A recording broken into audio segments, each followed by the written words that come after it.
Selamat pagi, Assalamualaikum warahmatullahi wabarakatuh. Selamat bertemu kembali di channel Secara Sederhana, sebuah channel yang mencoba membahas teori manajemen dengan cara yang sederhana sehingga akhirnya nanti bisa difahami dengan lebih mudah. Hari ini insya Allah kita coba untuk mengurai sedikit teori dari pemasaran, dan yang kita bahas adalah pada bagian strategi penetapan harga, yaitu secara sederhananya ini sebenarnya sebuah eh, teori yang mencoba untuk membahas bagaimana dan pentingnya dari penetapan harga sehingga akhirnya nanti harga tersebut tidak jadi terlalu mahal atau menjadi terlalu murah gitu ya. Jadi kita harus tahu dulu bagaimana kita menetapkan harga. Jadi gini, kita ngomongin dulu pengertiannya. Secara sederhana, strategi penetapan harga adalah sebuah cara atau metode yang dipakai oleh perusahaan untuk menetapkan besarnya harga yang mereka jual terhadap produk atau barang yang mereka punya. Nah, ini sekali lagi nggak gampang gitu, nggak mudah. Kenapa? Karena kita harus tahu dulu berapa biaya bikinnya dulu itu barang atau layanan tersebut. Kita juga harus tahu dulu berapa keuntungan yang diinginkan oleh perusahaan. Hingga akhirnya kita nggak terlalu tinggi menetapkan harga gitu ya, karena kalau misalnya terlalu tinggi nanti akhirnya bisa nggak laku, kemungkinan besar kayak seperti itu, atau mungkin kalau terlalu rendah juga nggak laku juga. Kenapa? Karena mungkin masyarakat jadi nggak percaya terhadap produk kita. Bahkan celakanya lagi, bukan cuma nggak laku, tapi mungkin laku, bahkan terlalu banyak jualannya di luar dari ekspektasi, tapi karena memang misalnya ada kesalahan dalam perhitungan penetapan harga ini, bisa jadi perusahaan akan mengalami kerugian bila nanti jangka panjang gitu ya. Jadi supaya kita tidak terlalu banyak melakukan kesalahan, yang pertama kali kita harus pahamin adalah untuk membuat barang, untuk membuat layanan itu ada ongkosnya, itu ada biayanya. Kita harus memperhitungkan dulu itu. Biaya produksinya berapa, biaya iklannya berapa, berapa kita harus bayar gaji karyawan, berapa kita harus bayar misalnya listrik dan seterusnya, sehingga akhirnya nanti kita dapetin komponen biaya tersebut. Lalu berikutnya setelah kita mendapatkan biaya produksi yang kita tahu, berarti kita harus tahu dulu perusahaan maunya untungnya per item berapa, per jasa berapa, atau per layanan berapa. Kita harus tahu dulu itu sehingga akhirnya pada penentuan harga nanti kita tidak terlalu tinggi gitu ya, karena ada risikonya, kita juga nggak terlalu rendah karena ada risikonya juga. Kenapa? Karena kalau misalnya kita jualan dengan harga terlalu tinggi, bisa jadi kita bisa jualan tapi ini nggak lama.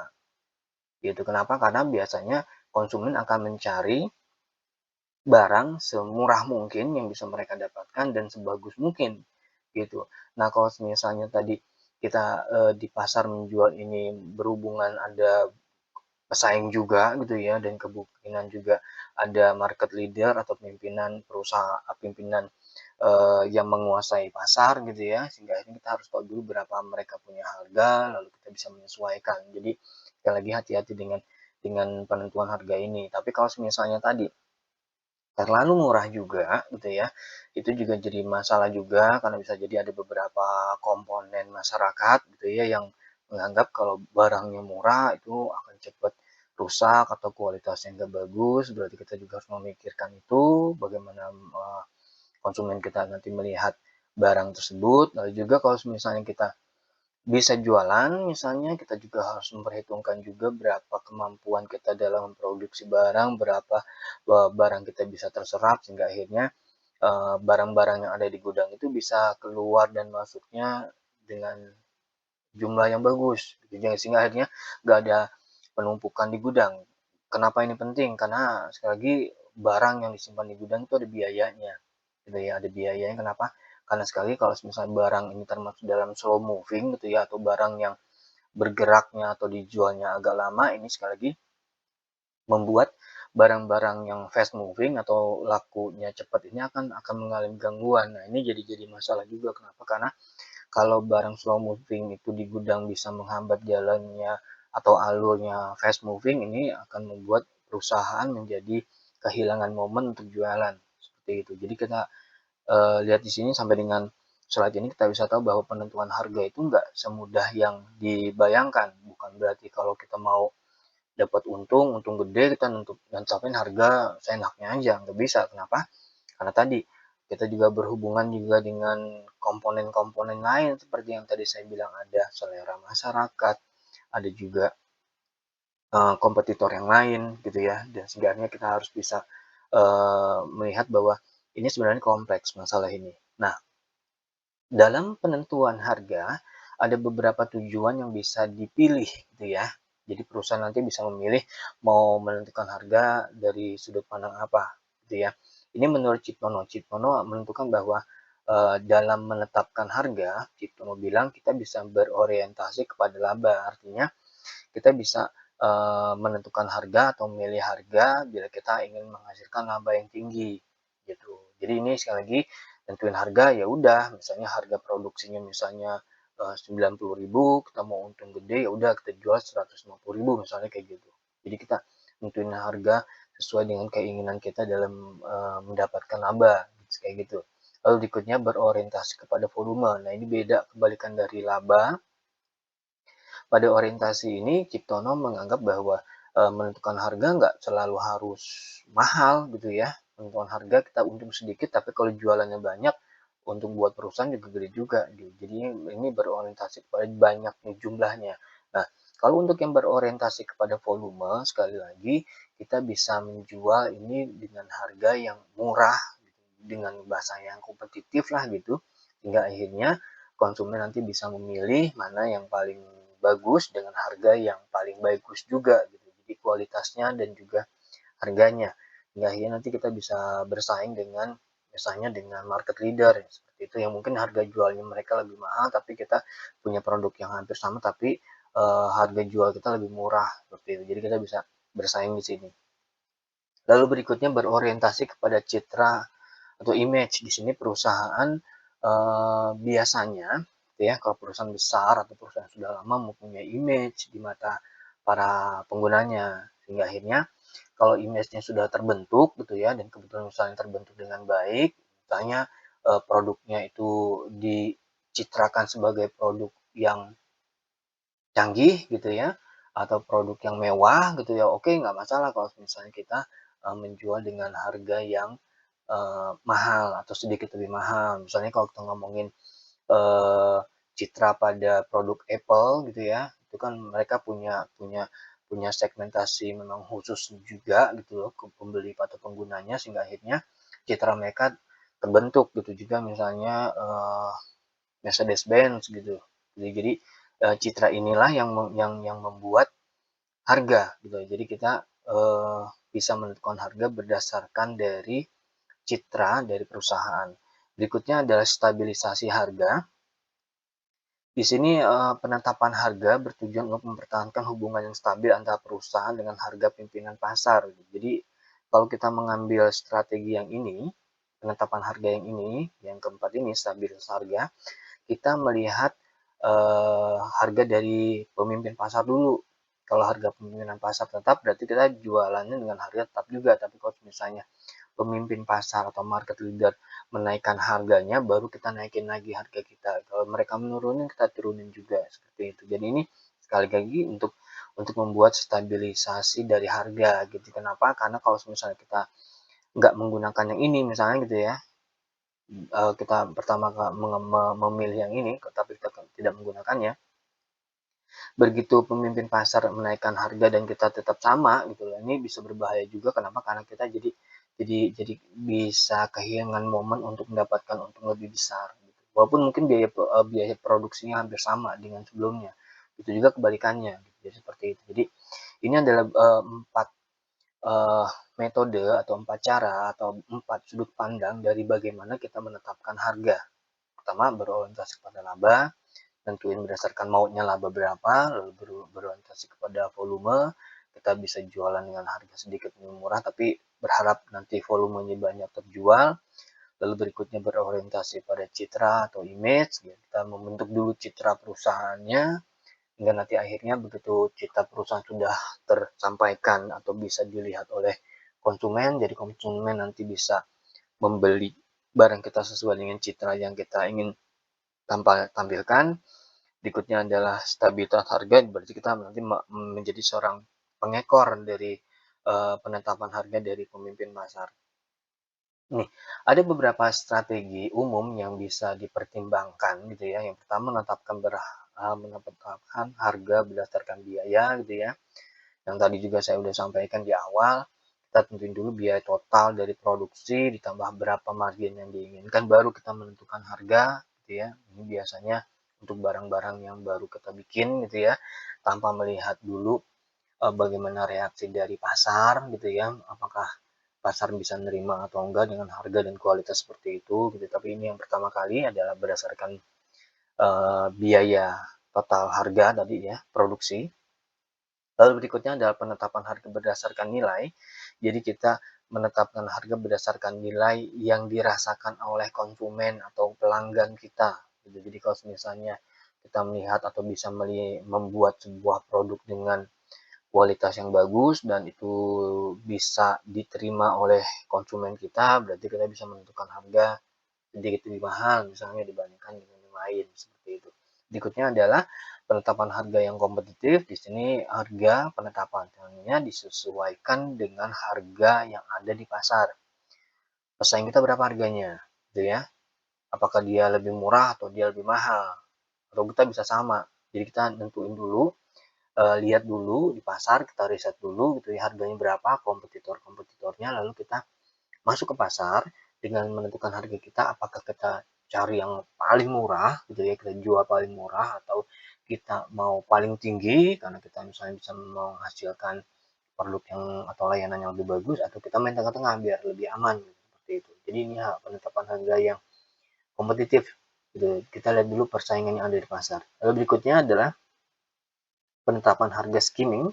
Di sini memulai dengan harga tinggi untuk menarik pelanggan awal, kemudian menurunkannya seiring waktu. Ini memang agak sedikit nggak umum gitu ya. Kenapa barang baru kok harganya tinggi? Karena kita mau lihat dulu bagaimana reaksi pasar. Begitu pasar melihat, oh ya harga-harga barang ini asal tinggi gitu ya, maka ada konsumen yang mungkin akan melihat, oh ya bagus gitu.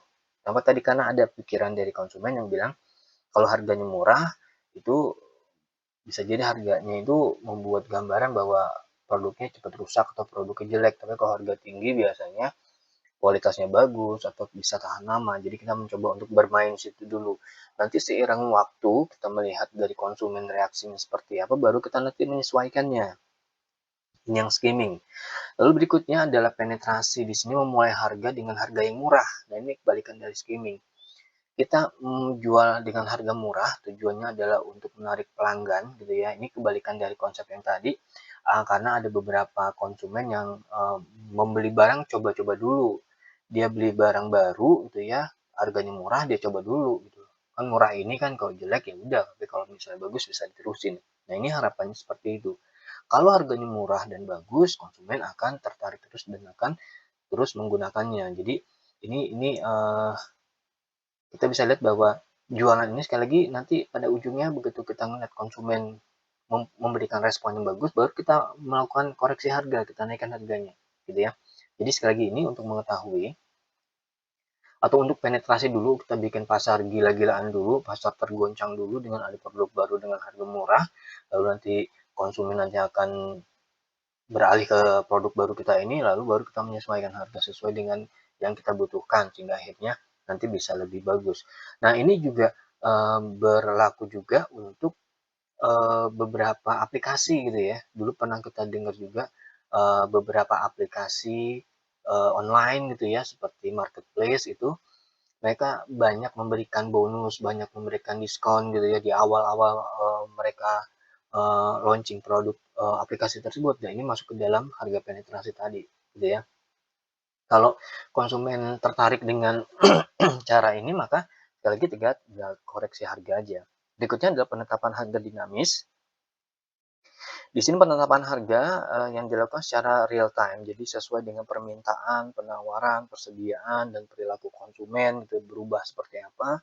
Begitu ada perubahan, kita melakukan penyesuaian. Nah, ini penetapan harga yang dinamis. Gitu ya. Lalu berikutnya penetapan harga psikologis. Di sini adalah penetapan harga dengan eh, kekuatan angka. Gitu ya. Biasanya ini yang akhirnya membuat konsumen menjadi teralihkan psikologisnya, hingga akhirnya nanti padahal beda-beda tipis gitu, tapi membuat konsumen jadi lebih tertarik. Misalnya membeli barang dengan harga $10 itu terkesan lebih berat dibandingkan kalau misalnya konsumen ngelihat di tag price-nya harganya $9.99 gitu kan. Walaupun cuma beda 1 sen, tapi 9 itu beda dengan 10, seperti itu ya. Lalu berikutnya penetapan harga paket gitu. Biasanya di sini kita sama seperti pendekatan psikologis biasanya gitu ya. Harga barang satuan itu lebih mahal dibandingkan kalau harga barang dengan paket. Ini bisa bisa aja terjadi gitu ya. Kenapa? Karena produsen itu bisa menurunkan harga komponen yang tadi tuh, mungkin ada iklan segala macam diturunin sedikit sehingga akhirnya kalau misalnya beli satu misalnya 10.000, beli 10 itu misalnya hanya 95.000 gitu. Jadi ada diskon sekitar 5.000. Nah, ini sebenarnya 5.000 ini diambil dari satu produk ke produk yang lain gitu. Jadi potongan di satu produk nanti karena jadi 9 ada 10 produk, jadi potongannya jadi kelihatan lebih besar seperti itu. Ini penetapan harga dengan cara menetapkan harga paket. Sekali lagi, apapun nanti yang kita akan ambil, kita harus tahu dulu bagaimana keadaan pasar. Berapa banyak kompetitor, bagaimana kompetitor menghasilkan produknya, berapa harga mereka, apa yang diinginkan oleh konsumen, bagaimana selera konsumen, bagaimana konsumen bereaksi terhadap harga dari kompetitor. Ini harus kita tahu dulu sebelum kita melakukan penentuan harga. Mau pakai cara apa gitu ya. Tapi sekali lagi data itu perlu ada dan dianalisa sehingga akhirnya kita bisa menentukan harga yang optimal. Jangan sampai terlalu mahal, juga jangan sampai terlalu murah. Karena kalau terlalu murah, untungnya sedikit, akhirnya nanti agak lama kita nanti berkembangnya. Tujuannya apa sih? Penentuan harga ini tujuannya adalah untuk memenangkan perang harga. Sekali lagi yang namanya jualan itu kan maunya jualan dengan jumlah yang banyak untuk mendapatkan keuntungan yang banyak, gitu ya. Untuk laba perusahaan, biar nanti gaji karyawan bisa lancar, bisa ada kontinuitas dan seterusnya. Tapi sekali lagi dalam jualan di pasar itu ada persaingan atau ada yang namanya perang harga.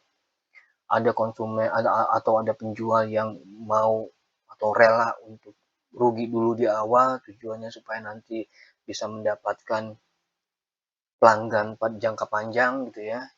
Dan ini mungkin banyak yang terjadi, tapi di lain pihak ada juga kompetitor yang bilang yang cara seperti ini kotor gitu sehingga akhirnya nanti mereka melakukan hal yang sama atau mungkin ada kegiatan atau aktivitas pemasaran lain yang akhirnya tujuannya untuk membunuh pesaing yang tadi. Jadi karena saling bunuh-bunuhan, ada dendam di antara para penjual gitu ya, sehingga akhirnya terjadilah perang harga. Nah, perang harga ini sekali lagi hal yang wajar yang sering ditemuin gitu ya. Berarti kita juga harus melihat juga bahwa sudah saatnya juga perusahaan bersiap-siap untuk melakukan hal yang itu. Jadi kita harus tahu gimana caranya, kita harus tahu strateginya untuk bisa memenangkan persaingan perang harga gitu maksudnya, dengan cara kita melakukan strategi penetapan harga gitu ya. Nggak selalu jual murah gitu ya. Kalau misalnya kita punya kualitas bagus, kita punya brand yang bagus, kita juga bisa jual dengan harga yang lebih mahal dibandingkan yang ditawarkan oleh si kompetitor.